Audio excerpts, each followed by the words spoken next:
everyone, it is Tuesday, March 31st. I'm going to be helping guide you through the next assignment for this week, still about Flesh and Blood So Cheap. We're going to be working on the quiz questions. So if you haven't done Monday's assignment yet, you really need to first do that. Make sure that you're following along with my video from yesterday. In the meantime, though, you should also try and reread the text just in case so that you have a good comprehension of what you read, as well as rereading your annotations. Again, if you need to, watch my video from yesterday before we get started. Once you are ready, you can go ahead and make sure that you keep this video opened, but also go into your assignment that you used from yesterday and open the quiz tabs question. Now remember, just to give you a quick recap of what you read yesterday, it was all about one of the worst workplace disasters in our history. It happened over 100 years ago in, I believe, 1911. And again, back that time, modern technology wasn't really there yet. So imagine being in, a factory type setting and a fire is happening and there's no way of getting out. This text really tried to describe the terror of what was going on during that time. So when you were rereading it, it is really devastating to hear how scary it was and about its legacy in terms of people that are working in places and the types of absolute danger that you could have been witnessing and being a part of at this time working in these places. So as I read through these, it's really important to remember you should probably first make sure that you open up the split screen mode so that you can have the text open at all times. Remember, you can have it read to you again as well if you'd like, but I'm going to put both the numbers open, and if you need to, you can have your annotations open as well. So I would turn that on too. So for number one, you need to first read the question carefully and select the best answer. And the question says, what does the following passage mainly reveal about the workers' reaction to the fire in paragraph 6? So when you go down to paragraph 6, this is specifically where this excerpt is coming from. Workers shouting, crying, and gasping for air slowly made their way downstairs. There were no lights in the stairway, so they had to grope their way in darkness. A girl fell. Others fell on top of her, blocking the stairs until firefighters arrived moments later. Yet everyone who took the stairway from the 8th floor got out alive, exiting through the Washington Place doors. Those on the 9th floor were not so lucky. Definitely a difficult text here at the end. And we're trying to show you a lot of different descriptions. This author of this text was really good at that. So what is it revealing about the workers' reaction to the fire? So it's specific to pay attention to what it is trying to have you find. You really want to notice how the people during that time were reacting to the fire itself. So A, they hoped the company would give them a raise. B, they remained calm and quiet in the face of danger. C, they worked together to extinguish the fire. Or D, they panicked, causing a stampede which blocked the stairs. So what I would strongly suggest to help you eliminate some of these answers, which of these aren't really actually described in this section? There's 2 of them. There's definitely 2 that you could easily get rid of. And pay attention to the descriptions. They're shouting, they're crying, they're gasping for air, oh my gosh, I can't breathe because of all of the smoke and the fire. It's a very scary scene. So which of these is showing how they are reacting to the fire? Number 2. All right, for number 2, again, read the question carefully and select the best answer. Which of the following inferences about the elevator operators is best supported by the following passage from paragraph 4? So this time, this comes from paragraph 4. Remember back then, the elevators were definitely not the same, which they described to you. So keep in mind as they're working, they are not like as modern as they are today. Meanwhile, workers on the 8th floor rang furiously for the two passenger elevators. Safety experts have always advised against using elevators in a fire. Heat can easily damage their machinery, leaving trapped passengers dangling in space to burn or suffocate. Despite the danger, the operators made several trips, saving scores of workers before heat bent the elevator's tracks and put them out of action. So, elevator operators, they basically were the ones who helped to make sure that the elevator was working properly. They were usually on the elevator. I don't know if you've ever seen the movie The Tower of Terror. Oh, that's my dog. Sorry about that. But if you've ever seen the Hollywood Tower of Terror movie, they were usually the ones who were there to open the elevator doors for you and then kept you in. So that's who they're talking about here. So which of these is the best answer that's supported by what they are doing during this? A, the elevator operators perished in the fire. B, the elevator operators refused to help the workers escape. C, the elevator operators were brave. Or D, the elevator operators saved all of the employees. Now, again, there are definitely two that you could basically rule out. But think about this, especially this last part. Despite the danger, the operators made several trips, saving scores of workers before heat bent the elevator's tracks and put them out of action. So, definitely a really good sentence there to help you choose the best one. All right, number 3. What is most closely, the meaning of the word doomed as it is used in this passage from the text in paragraph 9? So if you go to paragraph 9, again, that's where this is located. And if you've ever heard of this word before, I hope you have. If you've ever heard of Doctor Doom from some of the Marvel movies, you know that it is kind of a negative connotation. So when I read this, pay attention to the context, how it's being used. With fire advancing from behind and flames rising before them, people knew they were doomed. Whatever they did meant certain death. By remaining in the room, they chose death by fire or suffocation. Jumping 95 feet to the ground meant death on the sidewalk. Definitely not a good situation that the people on the 9th floor were put into. And as you know, most of them, if not all of them, did die.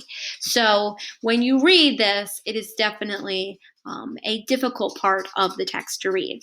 So which of these most closely means the word doomed? It means a very bad situation that cannot be avoided. B, it means the workers were very lucky people. Guys, you know you could definitely get rid of that one. C, it means the workers had to run away. Or D, it means you are a factory employee. Basically, there is one that is the best answer. If you were listening to me, you would definitely know. Number 4. What mainly do the following lines from paragraph 14 reveal? So this is more towards the end, the very second to last paragraph. An hour later, Chief Croker made his inspection. He found that the ash building had no damage to its structure. Its walls were in good shape, so were the floors. It had passed the test. It was fireproof. So we're trying to say here, what the question is asking you is, they're saying here that the inspector, I'm sorry, not the inspector, the chief actually inspected it afterward and would said, well, hey, everything's still standing. So if a really bad fire does happen, at least the building will not be destroyed. So what are they trying to reveal here? A, there was nothing faulty about the building that led to the severe destruction of the Triangle Fire. And faulty means that, nothing was wrong with the building structure, that it was made really well. B, the fire department was involved in a cover-up with the building owners to hide the true cause of the fire. C, firefighters began to wonder if the Triangle Fire even happened. Or D, the inspection did not take place until weeks later when no one could know for sure what caused the triangle fire. Um, the best way to explain this one is that they're trying to identify here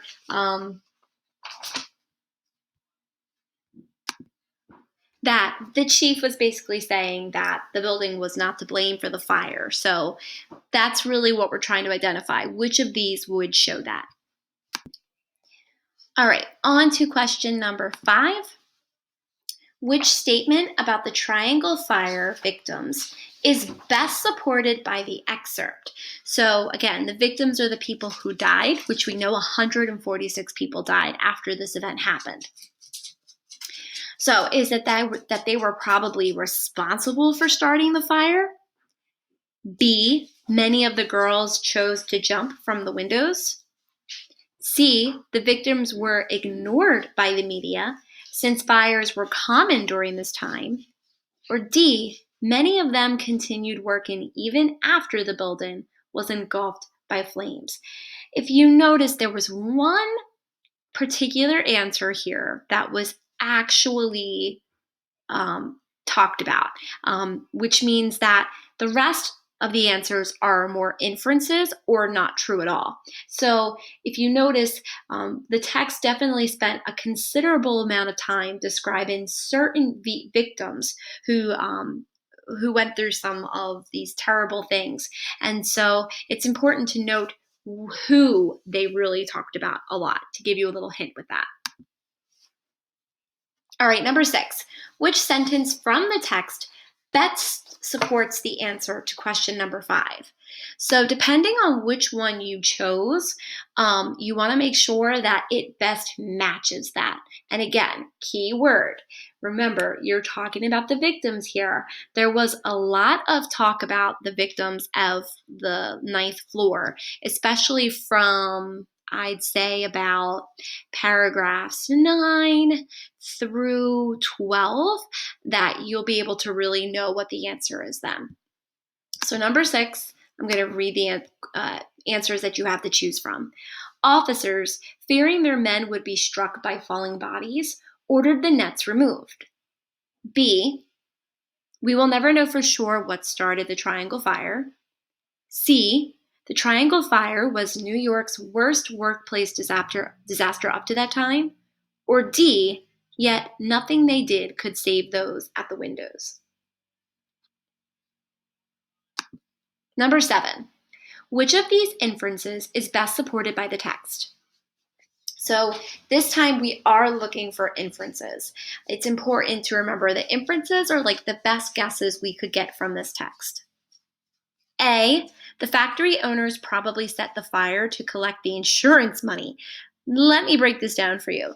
Basically, if they were to do that, that is against the law, which means if they set the fire because they wanted to get money from the insurance companies, then they would be doing something that is really unlawful. B, the firefighters did not try very hard to rescue people since so many of the victims were women. C, the owners of the factory made the workplace unsafe because they locked the doors, trapping the workers inside. Or D, the fire department was adequately prepared for a large-scale disaster, but by the time they arrived, the fire had already been extinguished. With this one, it's important to remember some key details that happened in the story. Honestly, there's really only one good answer for this because, again, think about they had nets that they tried to have to catch the people, and yet people were not saved at all using them. You really don't have much facts about the first two especially. So hopefully that gives you some hints on this inference. Number 8. Which excerpt from the text most strongly supports your answer to question 7? So hopefully I gave you a bit of a hint for question number 7, but you now need to pick the answer that best supports your inference that you made. So A, we will never know for sure what started the Triangle Fire. B, those who reached the ninth floor stairway door found it locked. This was not unusual, as employers often lock doors to discourage latecomers and keep out union organizers. C, in less than 2 minutes, the horse-drawn vehicles of Engine Company 72 arrived from a firehouse 6 blocks away. Or D, hoping to catch jumpers before they hit the ground, firefighters held up life nets, sturdy 10-foot square nets made of rope. If you're not sure which one goes with which, for number 7, for A, I would put A. B definitely goes with B. C definitely goes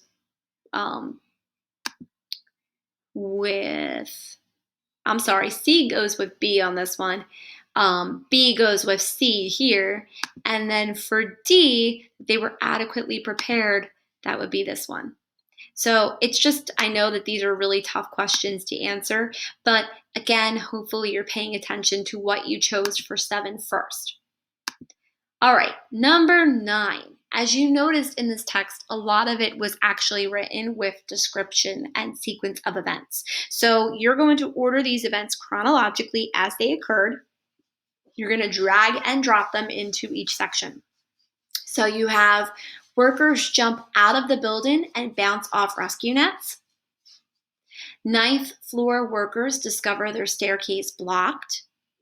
146 employees are found dead, and hanging paper and fabric scraps catch on fire. These are kind of small details, but you will notice that they are definitely each described in each part of this text. I'm going to give you a little help though. Your first one was actually at the beginning. So it's when they first are describing the scene. They're talking about all of the hanging paper and fabric scraps. They talk about how everything was catching on fire. So in those first 2 to 3 paragraphs especially is where that's shown. Hopefully that helps you to get started. And for number 10, you need to drag each of the following details into the proper column based on whether they helped cause the Triangle Fire's mass destruction or if they were effects of the fire. So you have 6 different options. You're basically looking for what caused the fire and then the effects of the fire. So you have flammable paper patterns and fabric. Workers jump to their death to escape flames. Firefighters injured as they try to catch jumpers. Locked stairway. Fire department aerial ladders are not tall enough to reach victims. And onlookers watch as victims fall to their death in front of their eyes. I'm going to help you with starting with a couple. I'm going to give you one that's a little bit more difficult. One of the causes for all of the disaster and that many people dying was that the fire department ladders weren't actually tall enough to reach the victims, especially on that 9th floor. So that's why so many people then had either died in the fire or had fallen to their death and people were watching and saw it happen. It would be a really scary thing to watch. So I hope that helps you get started. You already have 2 answers. All right, hopefully these directions help you a ton today. Remember that you are not actually submitting the whole entire assignment. Make sure that you just hit save and continue, and then you can close out. When we continue, we're going to be moving on to a skills lesson, so just make sure that you are checking Google Classroom tomorrow, Wednesday, for more details on your assignment. Remember, we're on GoGuardian to help you, so we will continue to do that as well. Have a great rest of your Tuesday.